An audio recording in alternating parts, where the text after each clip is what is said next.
Good morning, good afternoon, good evening, whatever time you are watching this. Welcome back to the 97th episode of the Since I Was Young podcast for all things Heart and Midlothian. Joining you as always is myself, Ian Ramsey, and Alan Scrimger. We do hope you are all good and well. Where do we go from here is the question, and most likely the title of this week's podcast.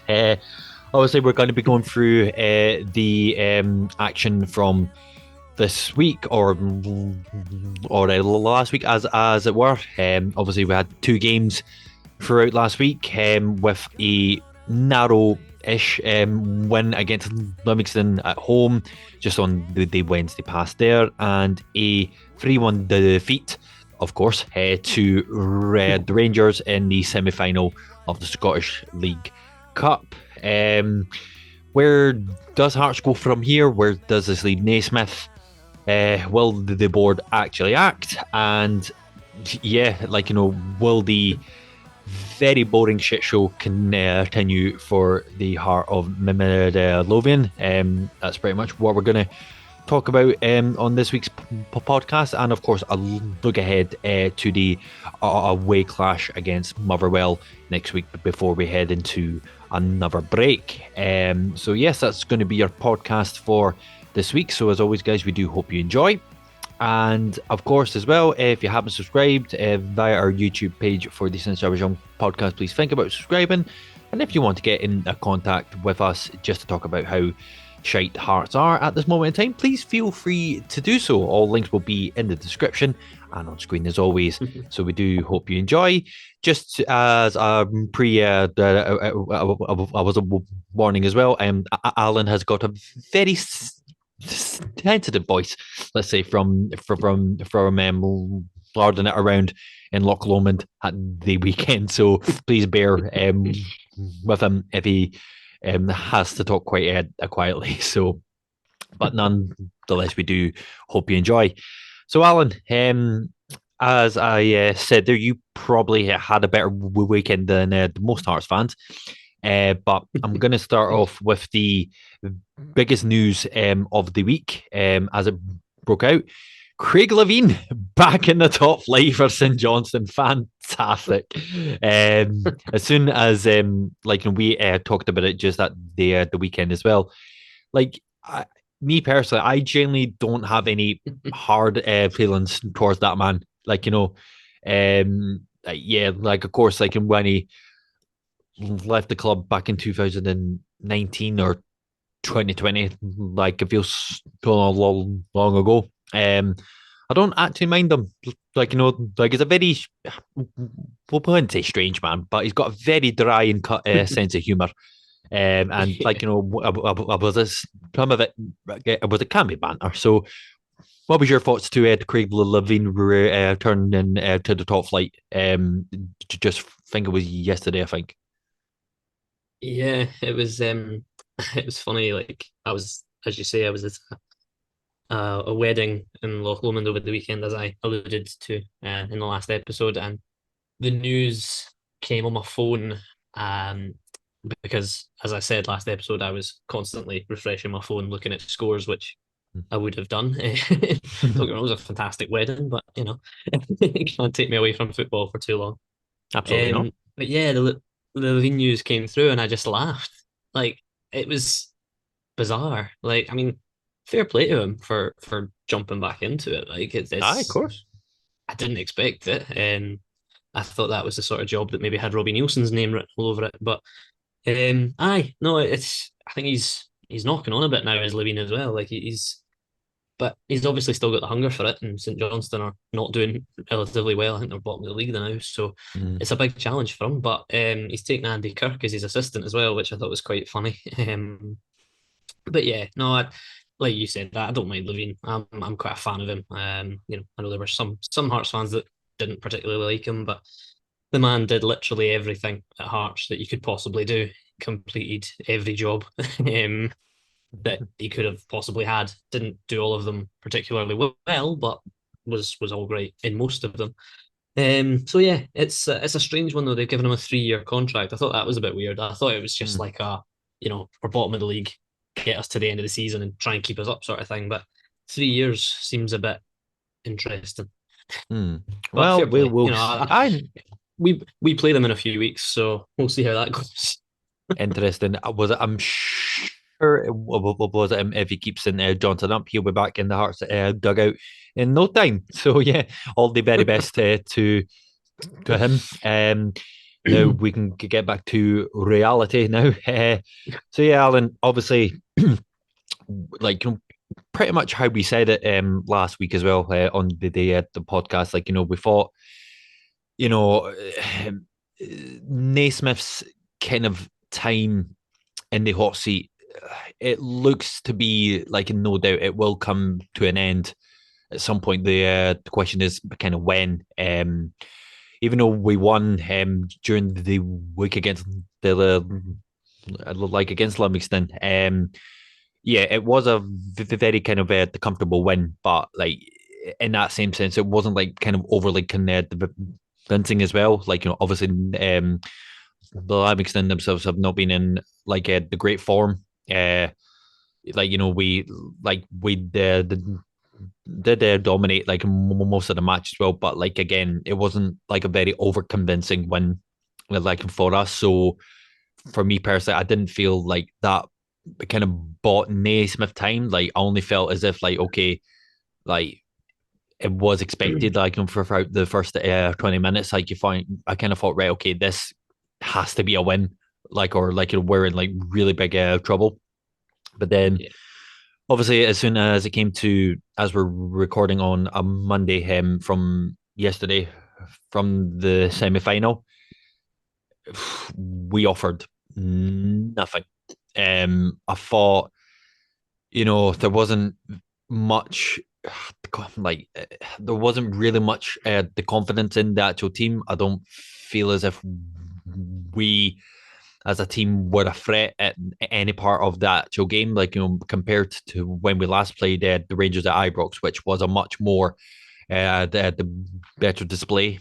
I thought like again, it just didn't look like the team knew of the game plan, like set out. There were some of the players that didn't look particularly arsed as well.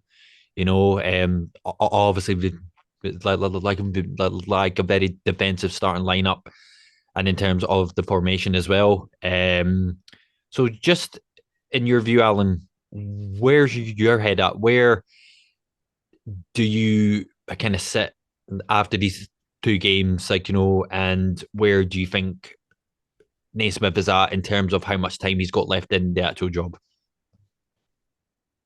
I think it's really interesting. I think it's a difficult one because we spoke about the Livingston game last week and spoke about how important it was in terms of getting momentum and, getting a result purely to just lift us back up the table a bit. Mm. Which is obviously the biggest positive was 3 points. And I think at the time it made us fourth. I could be wrong, maybe fifth or fourth. Anyway, it Yeah, fourth. brought us out the bottom six anyway. But like I watched the Livingston game and it was just listen, Livingston offered next to nothing. But I'm not saying that we should have turned up and rolled them over because Livingston just defended very well and we struggled to kind of get going. But like we put some good bits together, but we just didn't have that final moment. Obviously delighted that Vargas finally got a goal. That was the one Mm. bright spark, albeit in the last 10 minutes of the game. He's there's been occasions in previous games where the ball's come in like that and Vargas hasn't gambled and he hasn't gone to the back post or he's just timed it wrong and he's not quite got there. So it was good to see him get on the end of that. He certainly looks, in terms of like talk about the semi final and stuff, but he was one of the few positives that I took out the semi final. I thought Vargas didn't really do himself any harm in that game. It was more the way the system was set up. It didn't really help him all that much, but he tried. Mm. But yeah, the Livingston win was more of a relief than anything else. I didn't feel confident about it. I wasn't thinking, right, that's brilliant, right, that's a good 3 points, right, let's go to Hampden and see what happens. It was more, thank fuck we've won that. It was Mm. 0-0 for so long, and it could have quite easily finished 0-0. Would have been an absolute disaster if it did because we absolutely dominated. But it could have finished 0-0. And if not for a brilliant assist from George Grant, a good finish from Vargas, it would have been 0-0. Um, Semi-final, it was, you know, I've always said it, heading into games against Rangers and Celtic, that if you can get anything, it's a bonus, and obviously with it being a cup tie, there's that element of, look, it's a one-off knockout game, like have a go, see what happens. But we've said it in the past about when Robbie Neilson was in charge at Hearts, like the game plan against Celtic and Rangers, sometimes it's irrelevant because you can do anything. You can play any system, any players, any way. But if Celtic or Rangers are on form, they'll win the game most likely. Mm. But the first half, I thought the game plan was actually working to an extent. Like we didn't offer too much, but from what I watched of it, again, I watched it with a rather severe hangover. But yeah, we move.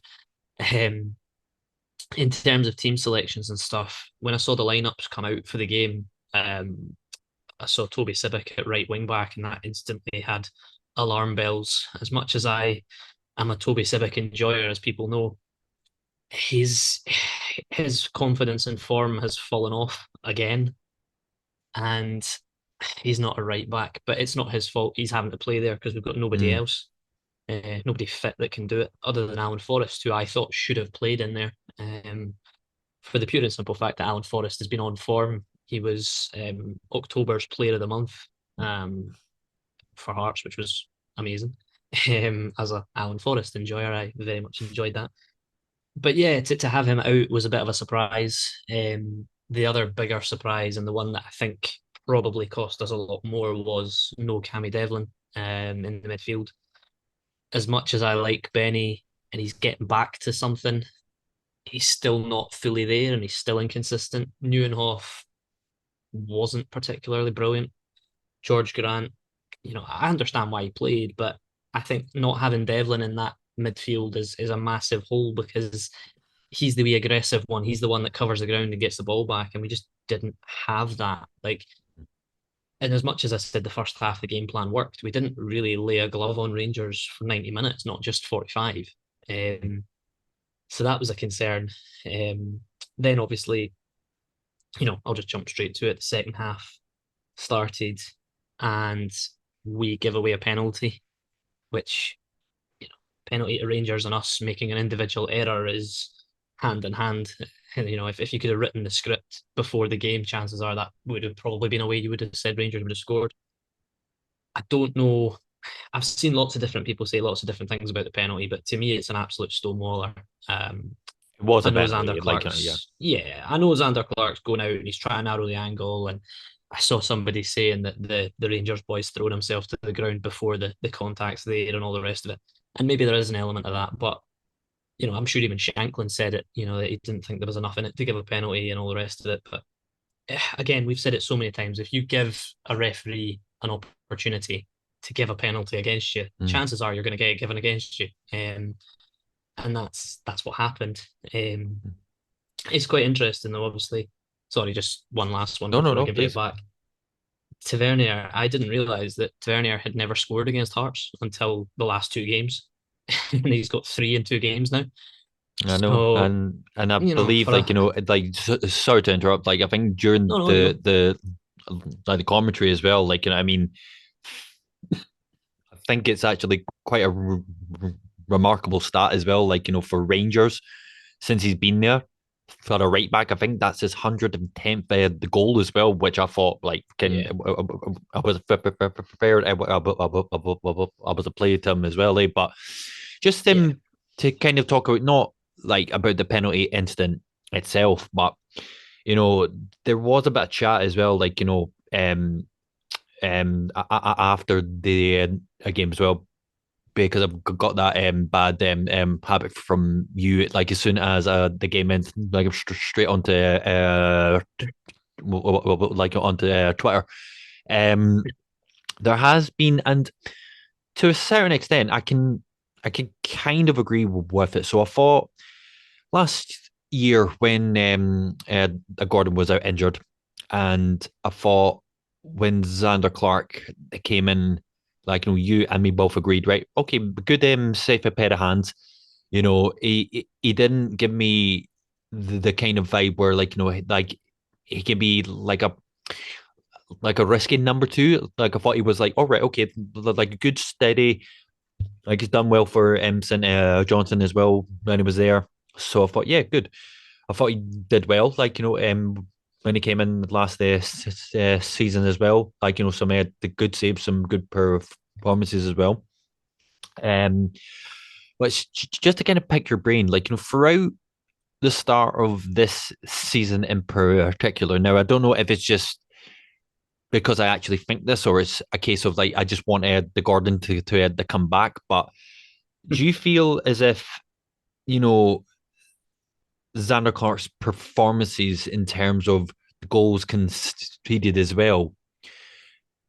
Do you sometimes feel as if some of the goals he lets in, like like yeah, granted sometimes the goals that come through, like you think, oh well, like there's not much you can do, but more so than not, I feel as if like there are been goals that he's let in, and I think yeah, could he have done it better there, or do you think do you think it's more down to like a bigger picture where like it's like like it's more from the defensive point of view where they could have actually done better to help like the clock out, or do you think it's a time where like like granted he's not got a lot of minutes under his belt just yet, but like he did play a bounce game where like he did go the full 90 minutes. Do you feel it's a case where you want to get Gordon back in as quickly as it possible, or do you feel like as if like it's still a transition with a Gordon, and you'd rather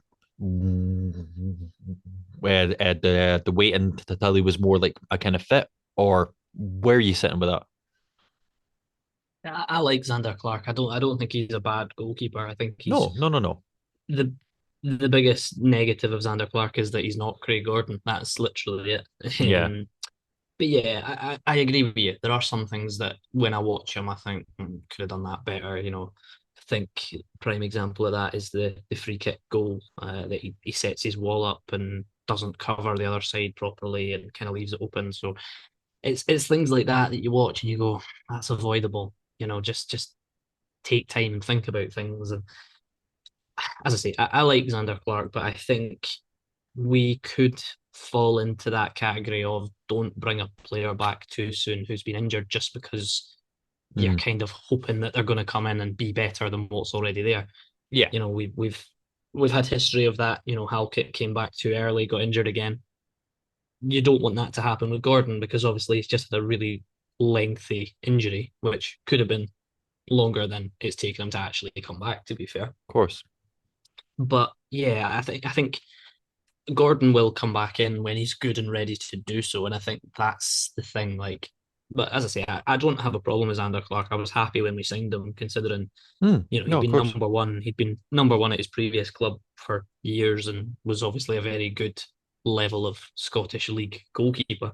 He's been called up to Scotland squads as well. So he deserves a bit of credit for that. But yeah, as I say, the one thing that Xander Clark has against him is that he's not Craig Gordon, and obviously Hearts fans absolutely adore Craig Gordon. So Mm. at the slightest little error or mistake or lapse in judgment from Xander Clark, everybody's saying, "Right, get Gordon back," and Yeah, I can understand. I can understand it. Like we're all just kind of hoping for that Gordon, come back, and it's like, yeah, this guy's back, like safe pair of hands, and can hopefully kind of steady things again. But like defensively, we haven't actually been that bad. I think that the issue is that when we're making individual errors, they're leading to goals. Like mm. it's making an individual error is fine if you then recover it or the goalkeeper saves it, then you're off the hook. But when we're making silly mistakes like we have done in previous games and they're then resulting in goals, it obviously reflects badly on Xander Clark and the defence. But yeah, as I said already, I like Xander Clark. I wasn't happy with his performance in the semi final, to be honest with you. But it's the penalty incident again. I'll just go back to it because it was something else that I forgot to say. There was exactly the same incident in the Aberdeen Hibs game the day before, and Hibs didn't get a penalty. Um, Mm.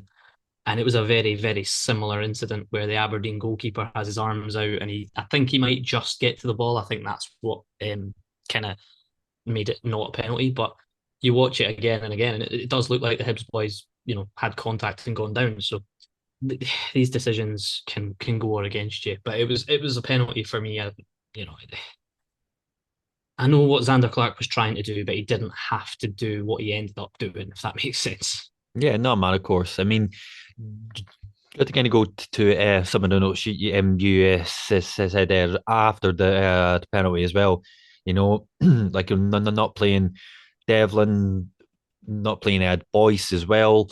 You know, Benny, one of the things that kind of frustrated about him in that game in particular is that whenever there was a pass to him, it was more of a case of he was waiting on the actual ball to come to him, not actually racing to actually get it. Because I don't know like about you, and like yeah, like it is like this. Like for most times we play the old firm, but whenever we were defending, like the Rangers overran us, and then any time that we had any sort of attack, it was the Rangers looked to overrun us as well.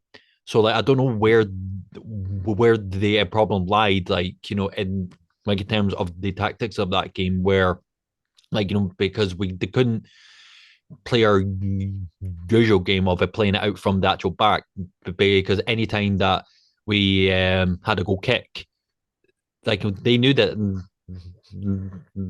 that's how we like to actually play. Like, and then like, and then any time that Clark like was hoofed the ball up the park, like I was a Rangers, I got it back straight away.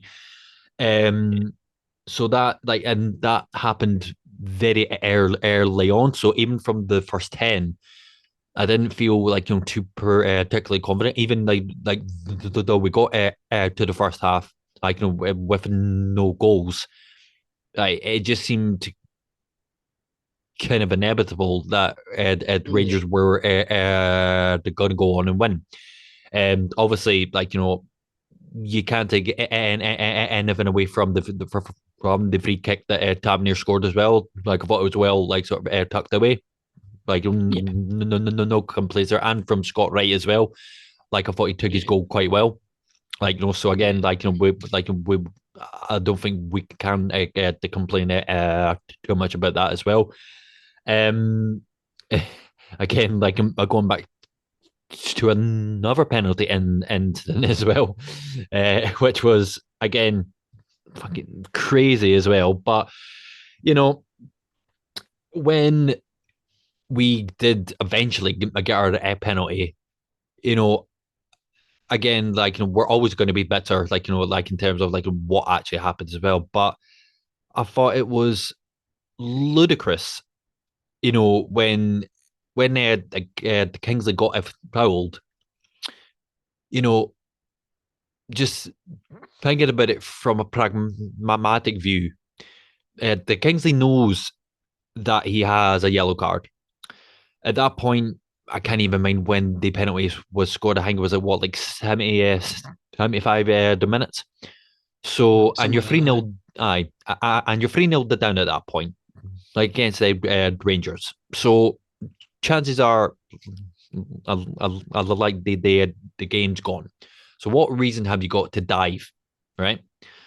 And it was the fact as well, like the referee had like no quorums about like like about the decision, like straight away, like he went straight for the card. So, Hmm. and then obviously like it's got no like sort of relevance to it, but like obviously after I like again I don't know if it was the first or the second goal, like you've probably seen that we the club as well, where the fourth official Yeah. like it's kind of like nodding his head and smiling at, was at the Rangers coach. So like what the hell? So, in that Yeah, sense, Alan, what did you actually think of the incident with the Kingsley? I agree with everything that you said. I think it's ridiculous to just, oh yeah, I know what a surprise that is. Eh? Like you say, it's ridiculous to just think that Kingsley would dive because why would he? Where's what's the point? You know, Yeah, and it was right in front of the referee as well. It was blatant. It was a blatant foul on Kingsley. So yeah, no, I think that's the thing, and like the referee didn't have a great game the whole game. The fourth official enjoyed his little nod and his wee moment in the spotlight, nodding and smiling at Clement. He said, "Hey, it's like Naismith came out after the game and was talking about you know the first reactions of referees when you're playing the old firm seems to be different for mm, you and them. You know, because his first instinct as soon as Kingsley goes down is to get the card out, like you said, rather than sit and listen and check in his ear if it's actually a penalty or not. mm. Um, and obviously, Naismith's thinking about the penalty that got given at Ibrox as well. Like, he spoke about that after that and said, oh, the block on Haring wasn't addressed and all that sort of stuff. But, as much as I want to agree with Naismith, and I kind of do to an extent, the referee performance wasn't why we lost that game. Um, the mentality of the players was the reason that we lost that game. And 100% correct. that for me is a much bigger concern than the standard of refereeing in Scottish football, to be quite honest with you. Because let's be honest, the standard of refereeing in Scottish football is absolutely fucking atrocious. Shite. But yeah, aye.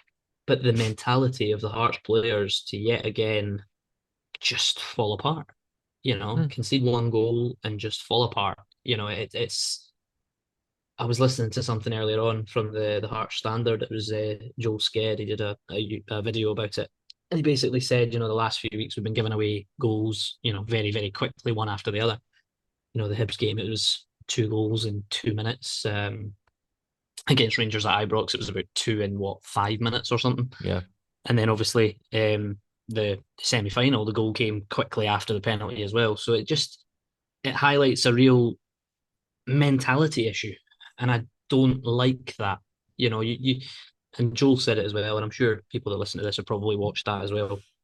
And he was speaking about like the fact that after you concede a goal, just kill the game for 5 minutes. Make it defensive, make it boring, just kill the game for 5 minutes because Rangers had momentum as they did at Ibrox the other week. So just kill it. Keep the Mm. ball.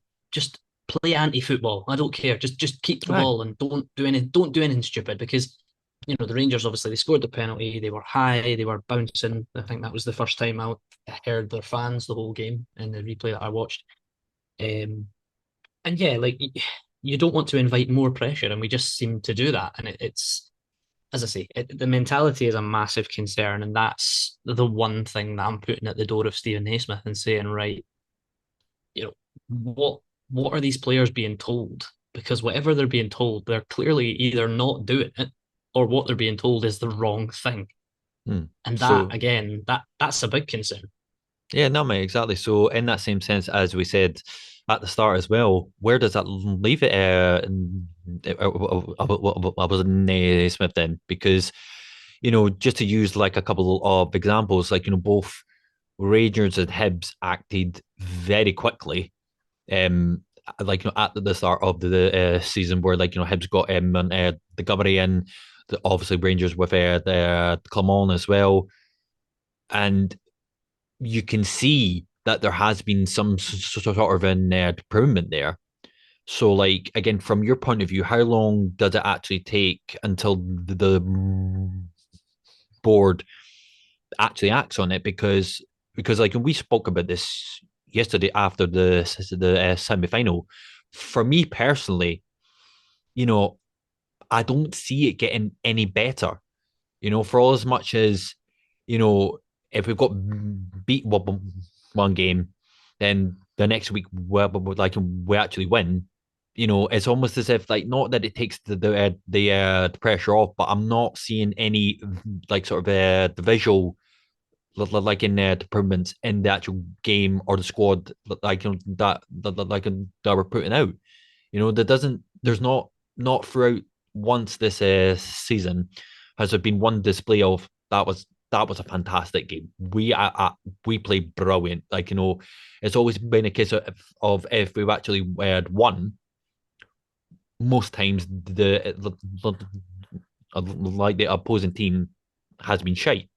So in that same sense, do you think it's better to act now, or would you say like I give it till the Motherwell game? Because obviously we said last week as well, if things hadn't improved after the semi final, then the board has to act. But you personally, when do you feel is the right time to act?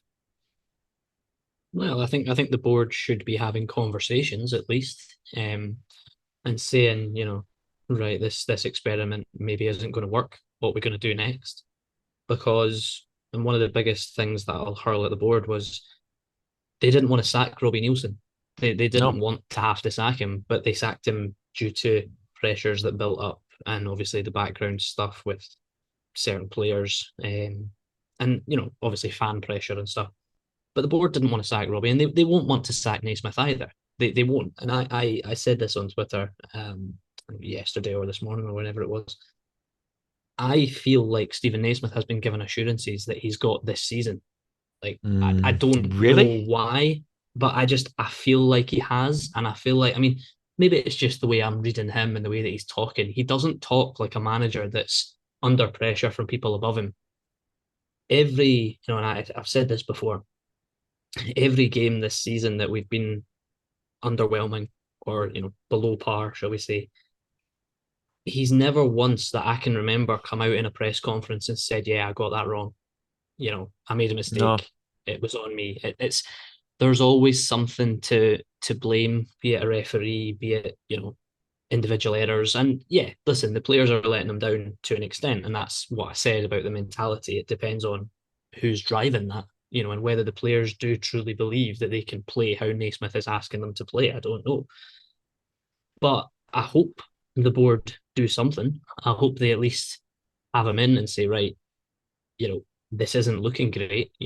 Fans are starting to turn away and say, well, I'm not coming back at the moment because, like we said a few weeks ago or last week even, there's not a lot of enjoyment in watching Hearts at the moment because every week is going to be the same thing, regardless of who the opposition is. But Naismith's job's not going to be defined by losing in a semi-final against Rangers. Like he's not going to get sacked tomorrow. Um, but I think the next 3 or 4 games, probably the next 3 games, to be fair, are very important for him. We've got. Let me just chuck this up again. So we've got Motherwell away next Saturday.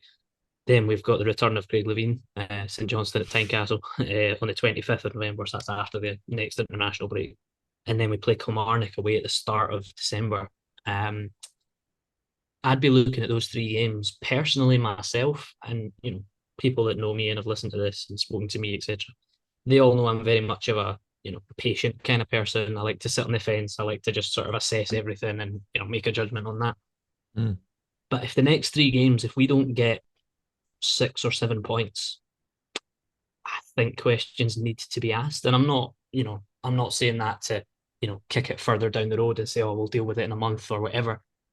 But yeah, it's I could go on a whole different conversation about the board and stuff, but I'll Aye. probably save that for another time. But yeah, it's not great.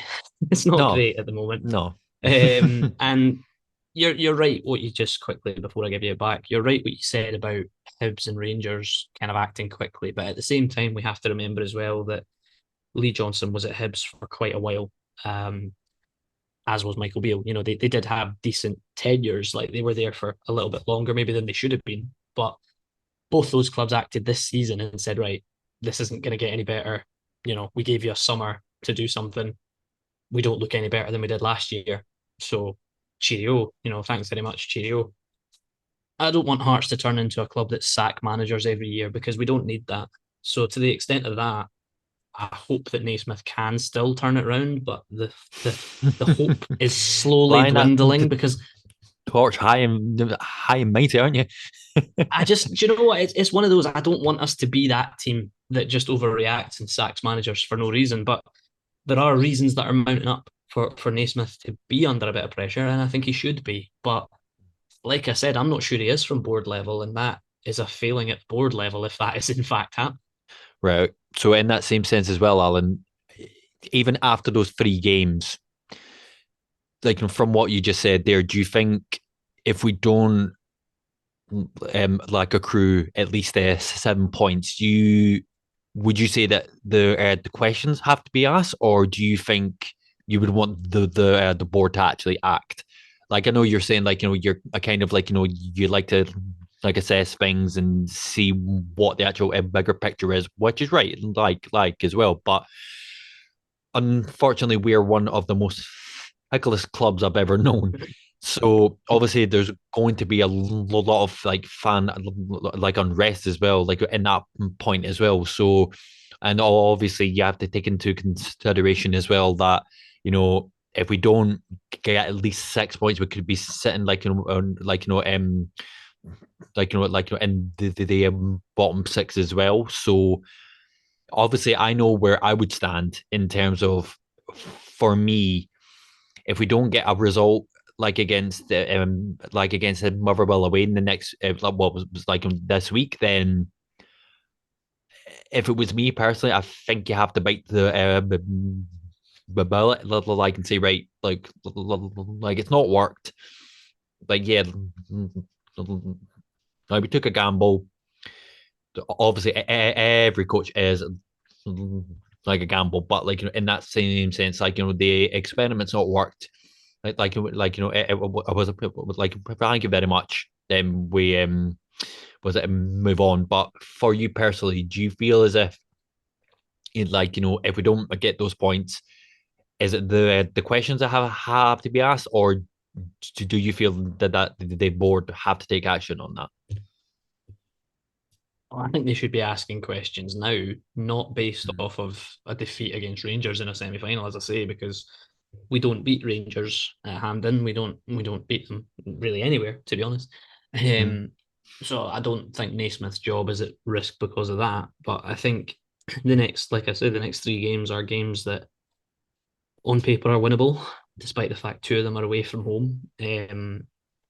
We've already beaten St Johnstone this season away, so we've got previous. Motherwell are not in good form at the moment. I don't think they've won a game in their last five, and they also play St Johnstone as we're recording this. I think it's tomorrow night. Mm. They're playing St Johnstone, so they've got one more game before they play us. They've got a game in hand, obviously. So that should hopefully have a few tired legs at their end for the weekend, which might play in our favour. But I just think the next three games are important because they're, as I say, games that we should be able to win. Mm. The December fixtures are quite scary as well. I just had a quick look at them there. We've Don't, got, don't. well, I'm not, I'll not tell you the orders, but I'm reeling them off. We've got both clubs from Glasgow, Aberdeen and Hibs and St Mirren Bring in back Craig December. Gordon ASAP, please. Can we play him and Xander Clark together? Can we play Imagine, two goalkeepers? imagine so. But it's listen. I think things need to be asked and questions need to be asked, and Naismith needs to be held to account by the people above him. I just don't know, and I don't have faith in that board to do that. Mm. Which is why I think they've given him assurances that he's got at least the first half of the season, at least, to get a tune out the team. But as I say, I hope things change and I hope things take a turn because we need to. And if that is a new managerial appointment or whatever, the one thing that I will say about the management team and all the rest of it, in the summer, they simply just rearranged the chairs at Tynecastle. They didn't. There was no clear out. There was no, right, you're out, right, that's it, right, we need a fresh start. It was, right, thanks, Robbie, cheerio. We didn't really want to sack you, but we had to. Gordon Forrest is still there. A Mm. coach that worked with Robbie Nielsen, he's still there. I don't have a problem with Frankie McAvoy getting promoted because he was in the youth team and all the rest of it. Like I get that. There's logic to that, and as much as I'm not a big fan of his, but there's logic to that because obviously he worked with Naismith before. Mm. But Mm. if there's to be a new managerial appointment, whoever it may be, whether it be somebody in Sweden or Norway or Timbuktu, I don't care, or if it's somebody that lives in Glasgow, like I want them to have their own staff. I want them to be able to, like, the board. I don't care. The board have to just pay out the money and say, right, Forrest, McAvoy, Naismith, everybody that's associated with this management group, go, because it's not worked. There's no positive signs in that coaching setup. The players speak highly of Gordon Forrest. Yeah, I'm sure they do, but you can be a nice guy Yeah. and a laugh in the training ground, but like we need results. We need to be ruthless, and a new manager Mm. coming in with his own team and new ideas might be what we need. Mm. Um, but yeah, it's like I say, to kind of bring it back to the football side of things, we had a plan against Rangers at hand and it just didn't work because we didn't have the tools available to do it. And that's what it falls down to. And yet again, individual errors. But yeah, Naismith is walking a very fine line for me at the moment. I'm not gonna, as I said it last week, I'm not gonna start hanging bed sheets from Bridges demanding that he goes and all the board leave. But I think, I'm slowly beginning to kind of understand why people are thinking like that. And, Mm. I'm not being swayed, as I say, to go and march on the plaza with a clipboard and a banner, but it's like you said, do things look like they're getting any better? That's kind of the only Yeah. sort of line you need to say. Mm. How does it get better? What happens? Do we go and beat Motherwell and suddenly everything's wonderful and rosy? No, No. because we're now at that stage that Hibs were at with Lee Johnson when he was picking up results, when his job was under pressure, he was picking up results and they were keeping him an extra week. Mm. We're slowly getting to that point with Naismith. And if the board don't recognise that, more fans won't turn up at Tynecastle. Attendances will go down, and then that 7,000 waiting list, if that even is a thing, Yeah. won't be so big. You know what I mean? No. It's the board have to admit that they made a mistake. They need to be proud enough to admit they made a mistake, and I don't know if they are, to be quite honest. Probably not, Alan. Probably not. But as you mentioned, like just to kind of bring things to a close as well, like you mentioned that Motherwell's not won any of their last five. If they're playing this week as well, then like you'd like to think that would play like into our favor as well. But again, that like as we've been talking about like as well, like the mentality, the game plans, the tactics, the squad as well. Like again, I like me personally, we go into this game with not a lot of confidence, so in that regard, Alan, I would like you to search deeply in terms of was it like in terms of a prediction for the game against Motherwell as well? Because again, with the break after Motherwell, you know, this year in particular, the breaks have came around at the right time because we've been absolutely horrid. So, what is your scoreline for this weekend away against Motherwell? I'm gonna go for what am I gonna do? What am I gonna do? What am I gonna do? I'm gonna go for a kick the can down the road. Hearts win by 1 goal to 0. Um, yeah, that's about as positive as I can be. Like you said about the squad just briefly there, and a note that I forgot to even speak about was I don't think our squad's that bad. I don't think we've got a bad squad. I think we've had far worse groups of Hearts players than the group we've got right Oh now, yeah, and that again is a whole other issue. But yeah, I'm going to go for a. I'm not going to say morale boosting because it won't be morale it boosting, but won't. it'll be Come a. on now. It'll delay the board having to make any sort of decision by Hearts winning by 1 goal to 0 against Motherwell. I think it might be quite similar to Livingston. I think Motherwell will have watched that game and thought to themselves, okay, if we just sit and defend and you know block, then we might get something. Mm. But you've also got to remember Motherwell are the home side as well, so that might open them up a bit as well. But yeah, I'm gonna put my positive hat on, which is I've lost it over the last few weeks, but I'm gonna find it. I'm gonna put it on. I'm gonna go for a Hearts win. think I have lost my hat permanently. I don't know where it's went this season, but and it's probably not going to be found now.